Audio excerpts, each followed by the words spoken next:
안녕하십니까, 청하수입니다. 신라의 건국 세력들은 어디서 왔는가 이 얘기해보죠. 삼국사기 신라분기. 앞서 조선의 유민들이 산골에 나뉘어 살면서 6개의 마을을 이루고 있었다. 시작부터 굉장히 중요한 이야기가 나옵니다. 신라의 처음 시작, 그 토대가 되었던 6개의 마을이 있었는데 그 마을의 정체가 뭐냐?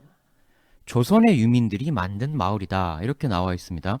원래 고조선 사람들이었다 이거죠. 이 얘긴 신라의 기본 토대, 신라의 뿌리는 고조선이었다 라는 겁니다. 신라의 원류는 고조선. 다음 부분 보죠. 이 6개 마을에 대한 설명이 나오는데 첫 번째 마을은 알천의 양산촌이다. 두 번째 마을은 등등등등이다 라고 나와요. 그리고 이것이 진한 육부가 되었다 라고 기재되어 있습니다. 여기서 드디어 진한이란 이름이 등장을 해요. 지금 신라의 근원적 뿌리는 고조선이다 라고 말하고 있는데 진한이란 이름도 또 나오고 있는 거죠. 고조선 사람들이 고조선 이후 이동해 와서 모인 후 1년의 세력을 일구고 그게 진한 육부가 되었고 결국 그게 신라의 뿌리가 되었다라는 것이 삼국사기의 이 기록입니다. 이러한 계보죠. 근데 이 신라의 토대 진한 육부에 대해서 삼국유사는 좀 더 구체적인 이야기를 해주고 있습니다. 삼국유사, 진한 땅에는 옛날에 6촌이 있었다. 첫째는 알천의 양산촌이었고 촌장은 알평이다. 근데 이 다음에 이 알평이 누군지에 대한 설명이 나옵니다. 알평이 처음 표암봉으로 내려왔다. 양산촌장 알평은 내려온 사람이다. 이렇게 되어 있어요. 이게 이제 그 내릴 강자인데 강림하다 할 때 그 강자죠. 강림이 뭐예요? 하늘에서 인간 세상으로 내려오는 게 강림이죠. 그러니까 이 첫 번째 마을 양산촌의 알평이라는 사람이 그냥 일반적인 사람이 아니라 무려 하늘로부터 강림한 존재라는 겁니다. 그러니까 여기서 내려왔다라는 거는 의미상 알평이 처음 하늘로부터 표암봉으로 강림했다. 이렇게 의미상 읽어야 하는 거죠. 삼국유사 둘째 마을은 돌산의 고촌이고 촌장은 소벌돌이이다. 처음 형산에 내려왔다. 아까 삼국사기에서는 두 번째 마을 촌장을 소벌공이라고 했는데 여긴 소벌돌이라고 나옵니다. 이 사람 역시도 하늘로부터 형산이라는 곳으로 강림한 사람이죠. 나머지 마을 촌장들도 다 마찬가지로 기재되어 있습니다. 전부 하늘로부터 강림했다라고 나와요. 이 6개 마을의 리더들이 그냥 조그만 마을의 수장 이런 게 아니라 당대에는 굉장히 특별한 존재였다라는 상징일 수 있죠. 그런데 아까 삼국사기에서는 이 6개 마을이 고조선 유민들이 구성한 마을이었다라고 했잖아요. 실제로 고조선도 환웅이 하늘에서 강림해서 그 토대가 만들어진 나라이죠. 고조선인들은 우리나라는 하늘에서 만들어진 나라다라는 의식이 있었던 것이고 그러한 것이 지금 이 진한 육부에서도 그대로 적용이 되어서 진한 육부의 리더들 모두 나도 하늘에서 내려온 사람이다 이렇게 이야기를 하고 있는 모습입니다. 고조선 멸망 후 고조선에서 나름 세력이 있던 이들이 남아하여 신라의 태동지 부근에서 이동 정착했는데 아무래도 고조선은 당대의 선진국이니까 이동 정착한 그들은 새로운 땅에서 자신들의 선진적 문물, 능력을 바탕으로 그들 자신을 반신격화하면서 현지에서 자리 잡았다. 그런 정도 구도로 한번 생각해 볼 수 있겠습니다. 이런 신격화를 보면 역시 고조선이 무너지긴 했어도 그 위명은 여전히 대단했다라고 생각해 볼 수도 있겠어요. 다른 지역에 가서도 고조선 출신들이 이렇게 헤게모니를 준 거니까 다시 삼국사기로 돌아가 봅시다. 계속 이어보면 이 6촌 중에서 고어촌 두 번째 마을이었죠. 거기 촌장 소벌공이라는 사람이 있었다. 어느 날 소벌공이 양산 기슭을 바라보니 이렇게 나와요. 지금 고어촌 촌장이 양산을 바라봅니다. 근데 아까 진한 육부 6개 중에서 첫 번째가 알천가에 있는 양산촌이었죠.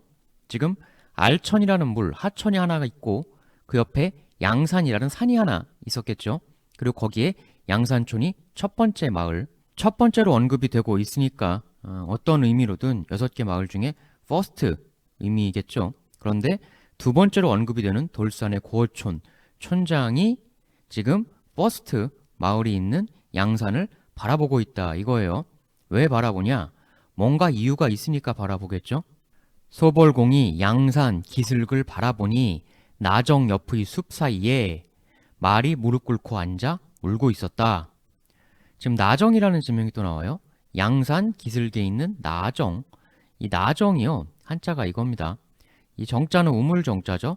따라서 이 나정은 어떠한 우물을 지칭하는 것일 겁니다. 즉 소벌공은 양산 근처의 어떤 우물을 지금 지그시 바라보고 있는 것이죠. 근데 이 나가요. 이 쑥나자인데요. 담쟁이 덩굴이란 뜻도 있어요. 그렇다면 이 나정은 담쟁이 덩굴이 우거진 우물이겠죠. 뜻만 보면 그런데 이 신라, 물론 신라할 때의 그 라하고 이 쑥라자하고는 다릅니다. 다르죠. 다르지만 또 발음이나 생김새나 뭐나 상당히 비슷하다는 걸 알 수가 있죠. 뜻도 이 그 신라의 그 라자는 그 벌릴라, 또 이 한자가 그물이라는 뜻도 있습니다. 담쟁이 덩굴하고 그물하고 좀 뭔가 그건 마저 비슷해 보이는 측면이 있죠. 하여튼 이그 나정, 추 신라라는 국호를 생각해 보면 심상치가 않은 건데, 근데 이건 말고도 또 심상치가 않은 것이 웬 말이 우물 옆에서 무릎 꿇고 펑펑 울고 있다라는 거죠. 이게 사실 그것이 안 떠오를 수가 없는 건데요. 삼국사기 고구려 본기 부여 왕 해부루는 늙도록 아들이 없어 산천에 제사를 지내 대를 이을 아들 낳기를 기원하였다. 어느 날 해부루가 몰던 말이 곤년에 다다랐는데 말이 그곳에 큰 돌을 보고 눈물을 흘렸다. 해부루가 기이하게 여겨 그 돌을 굴려보게 하니 금빛 개구리 모양의 어린 아이가 나타났다. 해부루는 기뻐하며 말했다. 이 아이는 하늘이 내게 주신 아이로구나. 이어 아이의 이름을 금화라 하고 장성하자 태자로 삼았다. 많은 분들이 주몽의 양아버지라고 알고 계신 부여왕 금화의 탄생 설화, 지금 좀 전에 소개드린 이 장면하고 요거하고 너무 비슷하지 않습니까? 일단 두 가지가 비슷한데 나정과 곤년, 이거 우물 정자, 곤년할 때 연은 이제 그 못 연자죠. 둘 다 물입니다. 부여왕 해부루가 곤년이라는 물가 근처로 갔고 소벌공은 나정이란 역시 물가 근처를 지그시 바라봤고 둘 다 한 집단의 리더가 물 근처로 발길 혹은 시선을 향했다라는 공통점이 있습니다. 또 다른 공통점은 그 말이 울었다라는 거죠. 이 운다는 건 두 가지 의미가 있어요. 슬퍼서 우는 것과 너무 좋아서, 즉 감격해서 우는 것 두 가지가 있습니다. 여기선 당연히 감격 쪽이겠죠. 말은 일종의 메신저, 신호, 알람 같은 의미입니다. 말이 울어서 알람을 해줘서 금화가 발견된 거 아닙니까? 여기서 지금 말이 신호를 보내줘서 금화라는 아이가 발견이 되었으니까 이제 여기 나정에서도 말의 신호로 뭔가 발견이 되겠죠? 한국사기. 이에 소벌공은 우는 말이 있는 곳으로 달려갔다. 그러나 달려가서 보니 말은 온데간데 없어져 있었다. 그리고 말이 사라진 자리에 무엇이 있느냐? 말이 없는 그 자리에 있는 것은 커다란 알이었다. 그 알을 쪼개자 그 속에서 어린 아이가 나왔기에 이를 거두어 길렀다. 그런데 애당초 그 부여 해부루와는 달리 삼국사기에서는 소벌공이 나정을 지그시 바라본 그 이전 시점에서의 배경이 나와 있질 않습니다. 해부루는 그 이전 상황, 즉 배경이 명확하게 나와 있었죠. 후사 이을 아들이 없어서 고민이었다. 그런데 삼국유사에는 여기 사전 배경에 해당하는 부분이 나와 있습니다. 삼국유사 BC 69년 육부의 장들은 자제들을 거느리고 알천의 언덕 위에 모여 이렇게 의논하며 말했다. 우리들은 위로 백성을 다스릴 임금이 없어 백성들이 모두 방자하고 안일하여 제멋대로 하고 있어. 이러하니 어찌 덕 있는 사람을 찾아 임금으로 삼고 나라를 세워 도읍을 정하지 않을 수가 있겠소. 이후 이들은 높은 곳에 올라 남쪽을 바라보았는데 양산 밑에 있는 나정가에 번개빛과 같은 이상한 기운이 땅에 드리워져 있고 거기에 한 백마가 무릎을 꿇고 절을 하고 있었다. 이윽고 사람들이 그곳으로 찾아가 보니 자줏빛 알이 하나 있었다. 혹은 푸른 빛의 큰 알이라고도 한다. 말은 사람들을 보더니 길게 울고는 하늘로 날아가 버렸다. 그 알을 깨뜨리자 산의 아이가 나왔는데 모습이 단정하고 아름다웠다. 모두가 놀라고 이 일을 기이하게 여기며 아이를 동천에서 목욕을 시켰는데 몸에서 광채가 나고 새와 짐승이 따라 춤을 추며 이후 천지가 진동하더니 해와 달이 맑고 밝아졌다 하여 이 아이의 이름을 혁거세라 하였다. 배경이 나와 있죠. 그 임금이 없어서, 즉 임금을 필요로 해서 찾던 와중에 혁거세를 발견하게 된 거죠. 부여왕 해부로의 그 동기하고 비교해서 해석을 좀 해보면 금화 세력의 성격을 어떻게 보느냐인데요. 여기서 이제 이 금화를 외부에서 해부루가 다스리던 부여 지역으로 이주해온 신규 유입 세력으로 볼 것이냐, 아니면 부여 내에서 안에서 그 즈음 강력해진 부여 호족으로 볼 것이냐. 만일 2번이라면 뭐 그런 경우 많이 있죠. 왕권보다 강력한 호족이 나타나서 결국은 왕 자리까지 차지하는 굉장히 비슷한 서사 구조인 금화는 그럼 이 둘 중 하나가 유력해 보인다면 허면 혁거세는 무엇일까? 일단 비슷하게 1. 자리 잡은 진한 육부 이외의 곳에서 이동해온 뉴 세력이다. 이 설이 하나가 있겠고 아니다라는 설도 있어요. 또 제3의 썰도 있습니다. 하나씩 살펴보죠. 1. 일단 혁거세 세력이 기존 육부 세력과 다른 세력이다. 육부 외부에서 온 세력이다. 라는 썰을 보시죠. 살펴봤듯 이 기존 육부도 사실은 이동해온 세력이죠. 고조선으로부터 이동해온 세력입니다. 유민이라고 하는 것을 보면 BC 108년에 고조선이 멸망하고 그 여파로 이동해온 사람들일 가능성이 크죠. 그런데 아까 삼국유사에서 보면 혁거세를 발견한 게 BC 69년이라고 나와 있습니다. 그러면 고조선 멸망 후 혁거세 등장까지 39년인 거죠. 그 얘기는 이 육부 사람들도 아직 옮겨온 지 그렇게 오랜 세월이 지나지 않았다는 것을 의미할 겁니다. 그러면 1번 썰 혁거세 육부 외지 세력설에 따르면 지금 기존 육부도 사실 이주 세력이니까 1차 고조선 유민 이주가 육부로 있었고 그리고 얼마 지나지 않아 혁거세 옹립 세력의 2차 이주가 또 있었다는 거겠죠. 그런데 혁거세 옹립 세력이 외부에서 왔다고 쳐도 와서 비교적 거부감 없이 육부 세력들과 빠르게 어울렸다라는 이야기가 될 겁니다. 그리고 기록상으로 따져봤을 때 이 기존 육부하고 혁거세 세력하고 큰 충돌이나 갈등의 기록이 전혀 없어요. 아주 빠르게 잘 손을 잡았다. 또 삼국유사에 보면 육부의 수장들은 모두 하늘로부터 강림한 존재로 묘사가 되고 있는데 혁거세 역시도 그 알을 지키고 있던 말이 사람들이 나타나자 다시 하늘로 올라가는 장면이 나옵니다. 혁거세 알 역시도 하늘로부터 왔을 것이라는 상징이죠. 일견 비슷한 부분이 상호 있습니다. 하여 이런 가능성 1번 썰 혁거세 옹립 세력은 즉 2차 이주 세력은 1차 이주 세력과 그렇게 서로 상호 간에 큰 이질감이 느껴지는 존재는 아니었지 않았을까? 즉 혁거세 옹립 세력도 고조선 계열 세력이었을 것이다 라는 추론이 있는 거죠. 그러면 같은 고조선 계인데 이 사람들은 먼저 오고 여기는 나중에 왔다 라고 하면 그런 시차가 발생하게 된 뭔가 이유가 있겠죠. 바로 그 시차의 발생 원인이 기존 육부 사람들이 본인들 중에 누군가가 아니라 혁거세를 리더로 옹립한 이유가 될 수가 있습니다. 하여 이런 파생설을 하나 더 생각해 볼 수가 있는 거죠. 이들 육부는 비교적 먼저 떨어져 나왔다라고 하면 상대적으로 이 육부는 고조선인들이기는 하지만 약간 고조선의 최중심부에 위치했던 세력이라기보다는 최중심부에선 약간 외곽에서 세력을 형성했던 그런 호족들, 나름 강력한 호족들이긴 하지만 약간 외부에 있었던. 그런데 반면에 조금 나중에 온 혁거세 옹립 세력은 오히려 이들보다 더 고조선의 중심부, 중추부에 있던 세력은 아니었을까.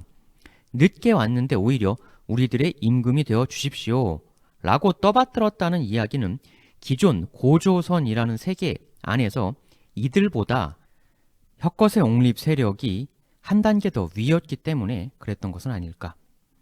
같은 고조선 계이기 때문에 추가로 더 이동해 왔을 때 거부감이 없었고 또 기존 고조선 내에서 원래 있던 이들보다 더 중추적이고 높았던 세력이기 때문에 자신들의 위로 이렇게 옹립해서 세워주는 것 역시도 거부감이 없었던 것은 아니었겠느냐. 이런 그 파생 시나리오도 나오게 되는 거예요. 다만 이 경우는 혁거세 파가 육부의 외부 세력이라고 하기도 좀 애매하죠. 어차피 뿌리가 같은 고조선이니까. 그런데 반면에 그게 아니다. 혁거세가 이 육부와 다른 육부의 외부 세력이 아니다 라는 썰도 있습니다. 이게 2번 썰이죠. 무슨 얘기냐? 삼국사기를 보면 이 6개 마을이 언급된 순서가 그들의 세력, 그 강함 혹은 크기, 주요 세력인 순서대로 6개가 언급이 되었다면 양산촌이 넘버 1, 고어촌이 넘버 2 이렇게 되겠죠. 헌데 지금 삼국사기, 삼국유사, 공이 혁거세가 발견된 장소가 나정인데 지금 삼국사기에서 그 넘버 2 마을 촌장 소벌공이 바라본 나정의 위치는 양산의 기슭이라고 나와 있어요. 근데 양산은 지금 넘버 1 마을의 이름이란 말이죠. 양산촌. 그러니까 넘버 2가 넘버원 마을 근처를 바라보다가 나정도 보게 된 거예요. 이 나정, 혁거세가 발견된 나정이 양산촌이라는 마을 안에 있는 거실수가 있습니다. 즉, 이런 거실수가 있다는 거죠. 넘버원, 양산촌 안에 있는 나정을 넘버2가 바라본 것이다. 일 수 있다. 즉, 이번 썰은 혁거세는 육부의 외부에서 또 새롭게 유입된 세력이 아니라 넘버원 마을 양산촌 세력이었다. 라는 게 이번 설입니다. 그러면 넘버2 마을 고어촌장 소벌공이 혁거세를 데려다가 키웠다는 기록은 뭐냐? 넘버1과 넘버2가 연합했다. 라는 해석인 것이죠. 넘버1 마을과 넘버2 마을이 연합하여 넘버1 마을의 유력자를 새로운 육부 전체의 통합 리더로 밀어 올리는 작업을 이 둘이 같이 했다라는 것입니다. 이 설은. 근데 이건 삼국사기 기준으로 해석한 거고, 삼국유사에서는 조금 그 모양이 달랐죠. 삼국유사에서는 육부 전체가 다 같이 나정에 함께 가서 알을 발견했지 않습니까?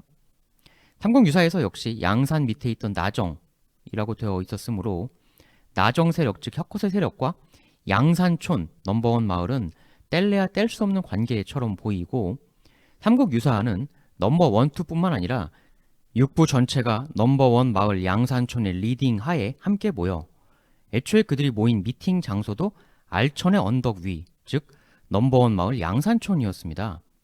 그래 좋다. 넘버원 양산촌 세력, 너희들이 우리의 통합 지도자가 되어다오. 뭐 이게 추대인지 아니면 힘의 논리였는지는 모르겠으나 이렇게 된 거 아니냐. 다만 넘버원 양산촌도 기존에는 서로 육부가 다 다르게 활동하고 있었는데 그 육부 전체를 아우르는 새로운 통합적 리더십을 발휘하기 위해서는 기존의 양산촌 리더였다는 것만 가지고는 부족하고 새로운 리더의 이미지상 창립이 필요했을 것이다. 그래서 그 새로운 정치적 필요가 나정에서 신비하게 발견된 혁거세 이야기로 나타나게 된 것이다. 라는 것이죠. 이게 2번 썰. 3번 썰도 있습니다. 이건 뭐냐? 3번 썰부터는 지금까지 말씀드린 내용만 가지고는 설명드리기 좀 어렵고 이 이후에, 즉 혁거세가 왕, 거서관이 되고 난 이후에 벌어지는 일들, 그거를 좀 살펴보면서 짚어봐야 얘기를 제대로 꺼내볼 수가 있어요. 신라 초기에 있었던 굉장히 큰 여러 일들을 통해서 이 비밀들을 하나씩 풀어나갈 수가 있게 되는 겁니다. 다음 시간에 신라 탄생의 더 큰 비밀마저 계속 풀어나가 보도록 하겠습니다. 대단히 감사합니다.